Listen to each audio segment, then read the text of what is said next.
Philadelphia is located about 28 miles from Sardis and was founded in 150 BC, sometimes called Little Athens due to the magnificence of its public buildings. Philadelphia held out against the conquering Turks longer than any other city except Smyrna, and it fell in 1390 AD after an 11-year siege. The modern name of the city is Al-Shahir, which means City of God, or the Red City. The message to Philadelphia reveals perhaps the best condition of any of the churches.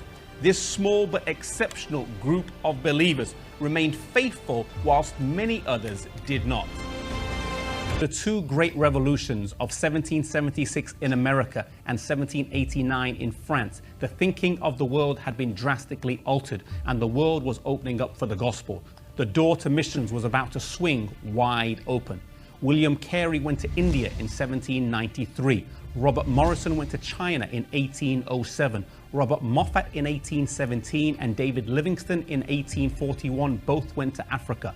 The British and Foreign Bible Society started in 1804 and the American Bible Society started in 1816.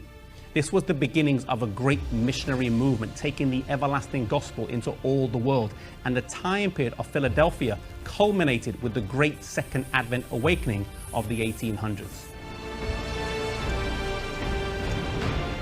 As people of all denominations fervently preached the soon return of Jesus, it led to a revival of godliness as had never been seen before. People didn't have time to hold grudges with their fellow man, as Jesus was coming soon. Wrongs were righted, confession was made, and church was not just a place of worship, but of renewal, healing, and hope. The love that Ephesus had lost, so to speak, was on full display here. And in our church today, when this love returns, we'll see a revival of Pentecostal power. In ancient Philadelphia, when an earthquake flattened the city in AD 17, a lone pillar stood like a sentinel amidst the ruins. And even today, in the current ruins, there are 3 pillars that remain after the city had been rebuilt. The promise to this church is that those who overcome will be a pillar in the temple of God, and He will write them a new name.